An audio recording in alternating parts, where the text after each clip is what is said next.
Putain, donc c'est ça, hein. Le mec, il a osé, quoi. Donc, en général, j'essaie de parler en public, genre je fais ça avec mes amis ou tout seul dans ma voiture.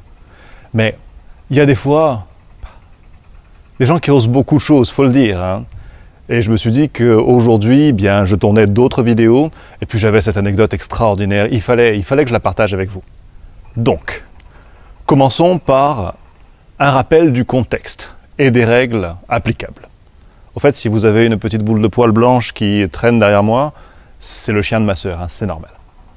Donc, comment procède un agent immobilier? On va prendre le cas le plus classique. L'agent immobilier a un mandat de vente de la part du vendeur, d'un propriétaire d'un bien, mandat dans lequel le propriétaire s'engage à ne pas vendre à un prix inférieur à celui qu'affiche l'agent immobilier, bien évidemment, et de ne pas vendre lui en direct au client de l'agent immobilier, c'est logique. Et la personne qui contacte l'agent immobilier pour visiter le bien, il y a plusieurs étapes. Si cette personne n'est pas dans le carnet d'adresse de l'agent immobilier, en général, il voit une annonce, il contacte l'agent immobilier ou un agent commercial qui travaille pour l'agent immobilier. On a fait une vidéo là-dessus.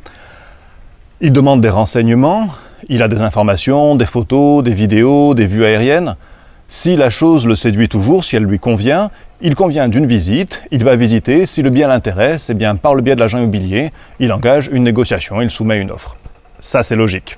Il est bien évident qu'en aucun cas, il pourrait être considéré comme correct de téléphoner à l'agent immobilier, de lui demander des renseignements concernant un bien, savoir exactement où il se trouve, et puis, une fois les éléments en main, aller taper à la porte du vendeur. En faisant comme ça, on met le vendeur, le propriétaire, celui qui a un contrat avec l'agent immobilier, bien en position délicate, en porte-à-faux, puisque potentiellement il peut ne pas savoir que cette personne-là est passée par l'agent immobilier pour connaître la localisation du bien.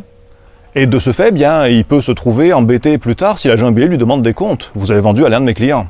Et c'est pour ça que sur le continent, bien, vous verrez souvent, vous téléphonez à un agent immobilier, vous lui demandez des informations concernant un bien, et il vous demande de remplir par exemple un mandat de recherche ou de signer un bon de visite, même si vous n'avez pas encore visité, parce que simplement, il ne vous fait pas confiance.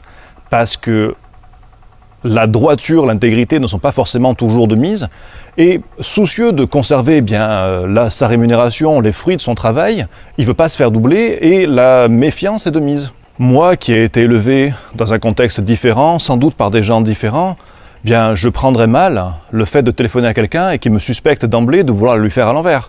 Donc je tente de ne pas le faire, et je ne le fais pas d'ailleurs, à mes clients, aux gens qui m'appellent. Mais certains en abusent. Cette petite histoire, dont nous garderons bien sûr les protagonistes anonymes, se déroule il y a quelque temps de ça. C'est un bien que j'ai à la vente depuis pas mal d'années.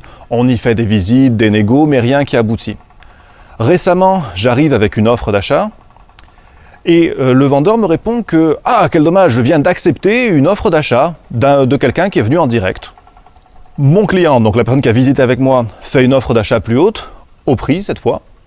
Et là, bien, le vendeur est embêté parce qu'en fait, il a accepté une offre plus basse ou il est en train de l'accepter. Et son offrant, donc cette personne qui s'est présentée en direct et qui fait une offre plus basse que celle que je présente, ferait pression sur lui pour qu'il accepte son offre et pas la mienne. Bon, il faut savoir qu'à ce stade, vu que j'amène une offre au prix, normalement, la rémunération de l'agence est due.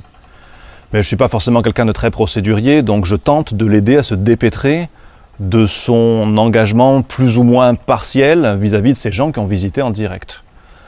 Et on avance sur le dossier, il se rend compte qu'il est libre de ses mouvements, et il accepte l'offre plus haute donc, que je lui propose. Les choses sont réglées, tout va bien, tout est rentré dans l'ordre.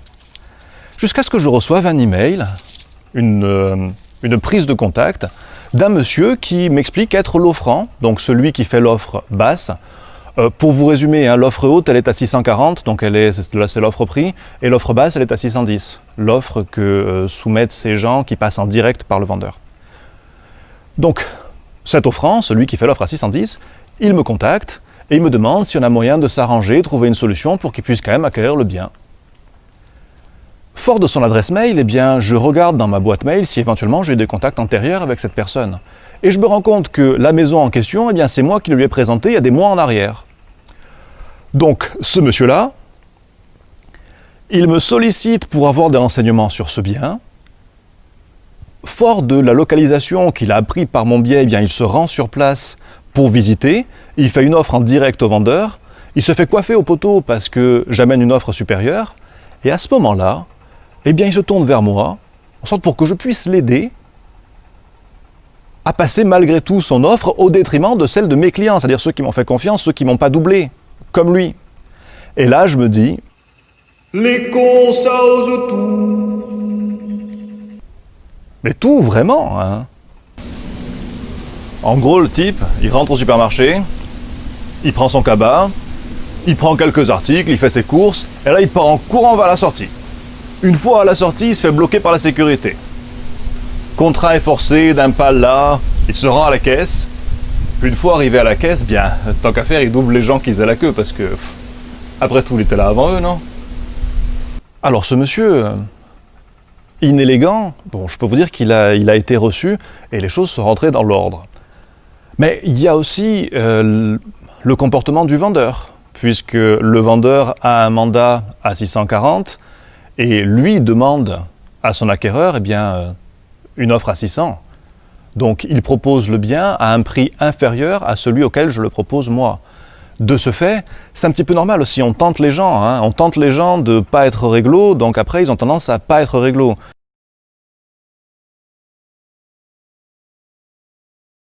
Je veux dire, dans le lot, ils sont deux à ne pas être réglo.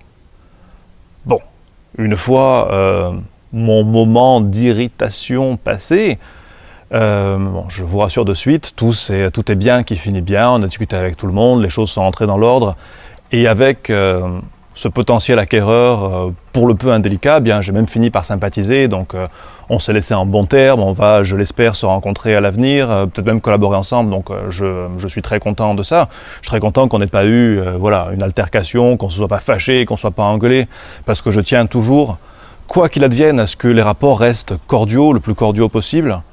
Mais voilà, j'avais un coup de gueule à passer, et surtout, j'espère que cette petite anecdote vous amuse, et qu'elle vous sert à comprendre un petit peu les mécanismes. Ce que je veux dire par là, c'est que je suis très attaché, et je pense vous aussi, au fait que les choses se passent dans un climat de confiance, dans un climat humain. Et pas qu'à la première prise de contact, on se dise « Oula, lui risque de me la faire à l'envers, je vais lui faire signer un tas de papiers pour le coincer, pour le bloquer, pour éviter d'avoir à m'inquiéter qu'il me roule dans la farine, en fait, qu'il me vole quelque part. Hein. » Et que plus il y aura de gens qui se comporteront comme ça, et plus on sera dans un climat de suspicion. Je veux dire, c'est notre quotidien. Quand vous faites des saloperies comme ça, eh bien sachez que vous rendez le monde, qui est déjà pas idyllique, un petit peu plus pourri encore. Parce qu'il est difficile de faire son métier au service de ses clients quand on passe son temps à regarder par-dessus son épaule pour voir ce que trame la personne dans notre dos. Franchement, c'est lourd, c'est pénible, et ça donne de moins en moins envie avec le temps bien d'être réellement au service des gens, de leur être dévoué, parce qu'on se dit, bon, autant aujourd'hui je mets en 4 pour lui, et demain va savoir quel sale coup il va me faire. Donc la Corse qui a été préservée jusqu'à présent, où cette idée de la parole donnée, de un certain sens de l'honneur ont toujours cours, s'il vous plaît, faites en sorte que ça continue. Parce que c'est aussi par ce biais-là que cette région, cette île qui vous tient à cœur sans doute si vous me suivez, bah, elle demeure unique et différente de ce que vous trouvez ailleurs.